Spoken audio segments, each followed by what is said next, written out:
Chapter 12 New Keep Master. In the spring, when the garrison works were planned and the wizard's attention was required elsewhere, there came to the tower those who must be directed in their labor.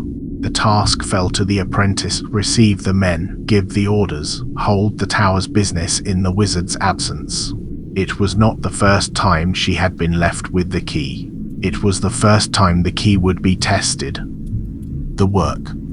Fenris left at first light. The cold was the particular cold of early spring, not the deep cold of midwinter, but the damp, patient cold that gets into joints and stays. He did not make ceremony of it. He handed her the iron key to the wood store, the measuring rope, a list of what was required and in what order, and a purse with the men's wages to be given only upon completion. He said, "The wood goes there, stacked for drying with an air gap from the wall or it will rot. Do not let them stack across the path to the lower stores, and mind the sulfur delivery comes Thursday." His breath fogged as he spoke. Then he shouldered his pack and walked south along the lake toward the marshes, and was gone, his footprints dark in the frost on the stones. The carts came mid-morning. 3 men bore who led them, a younger man called Tomas, and one called Jorin who was older and said little. They came up the bridge road with the first of the wood loaded on 2 heavy carts and stopped when they saw who was waiting. All looked at her for a long moment. He was a big man, weathered, with the hands of someone who had worked timber all his life. His expression passed through several things before settling on something she recognized: the particular displeasure of a man confronted with an incongruity in the natural order. "The wizard sent his girl to take delivery," he said. "Not quite a question." "I'm his apprentice," Lyra said. "The wood goes here." She indicated the dry stone against the tower wall, stacked for drying, gap from the wall, clear of the path. "I'll measure the stacking once you've begun." All looked past her at the tower, then at the measuring rope in her hand, then back at her face. He had a look of steady, economic assessment, the look a man gives a tool he finds misapplied. "You're that girl from the circus," he said. "The one who dressed as a boy." There were ways this could go. She had thought about them before the carts arrived, had run through the arithmetic the way she ran through all arithmetic that mattered. She was 20 years old, had no family, no dowry, no name in this district. The man in front of her was likely known to Fenris and would be back next month with another load. She needed his labor today and his return next month, and his silence about what he saw here. She said. "The wood, please. Daylight won't hold." Boar didn't move immediately. He was still doing his own arithmetic. Then he spat to one side and jerked his head at the younger man. "Tomas, start unloading." They worked. Lyra measured. When the first stack went up too close to the wall, she said so, and Boar told Tomas to correct it without looking at her. The rhythm of it settled. Tomas was younger than Boar by perhaps 15 years and had the quality of a man who found the world simpler than it was. He watched Lyra when she wasn't looking at him. When she corrected his stacking, he did not argue, but his jaw tightened. At midday he said something under his breath to Boar that she caught pieces of the word arrangements, and a laugh.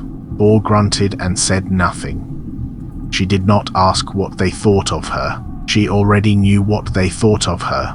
The question was only what they would do about it, and so far the answer was work. She paid attention to that and not to the rest. Jorin, the older one, said almost nothing all morning. He worked with the methodical steadiness of a man who had done hard labor his whole life and had settled opinions about most things.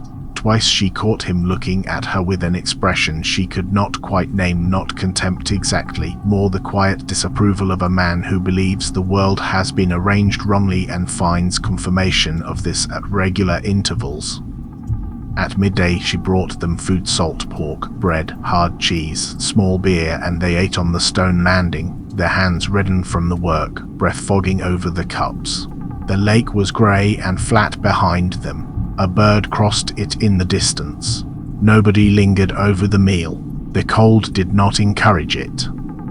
"He's paying well," Bohr said after a while. It was addressed to no one in particular. "The work is straightforward," Lyra said. Bohr chewed. "Must be strange," he said, "living out here. No neighbors. No village. I'm used to it."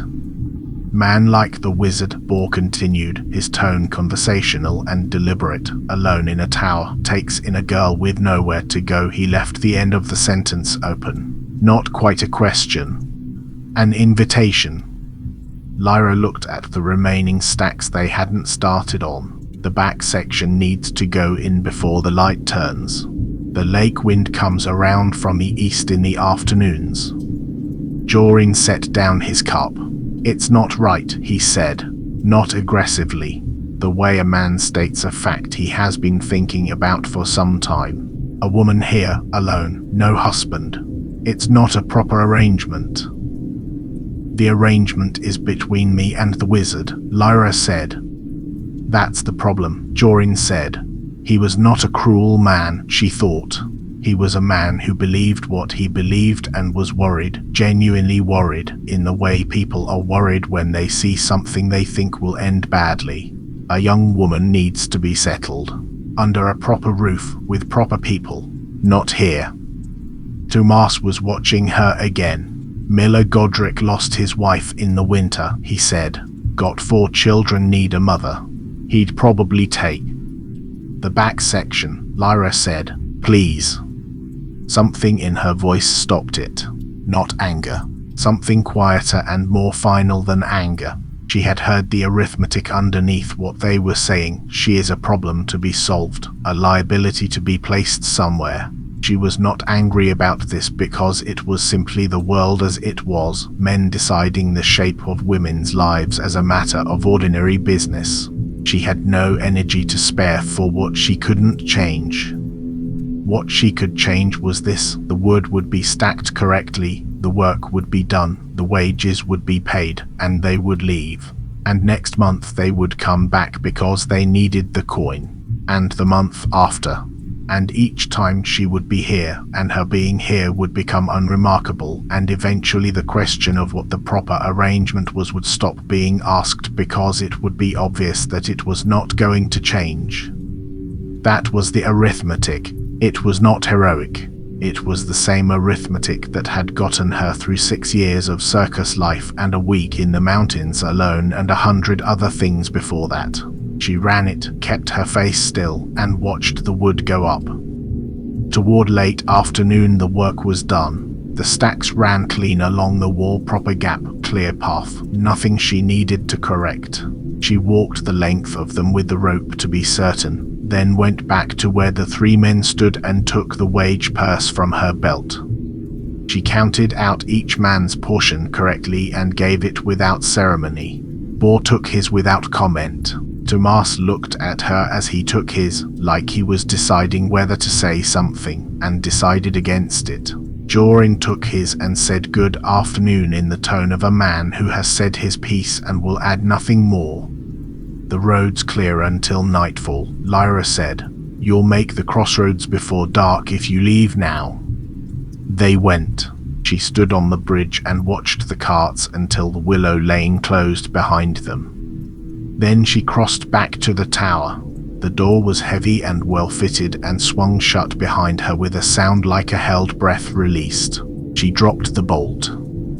The main hall was warm and dark except for the embers. She built the fire up and stood at the window while it caught, watching the late light go flat across the lake. The far shore was a dark line. Somewhere south on that shore, Fenris was making his measurements.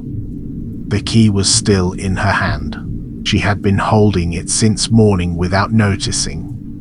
She set it on the table beside the household journal. She built the fire higher than usual. The cold had settled into the stone during the day and the hall needed time to warm. Then she sat down and opened the ledger and worked until the fire was the only light left and the room had finally lost its chill.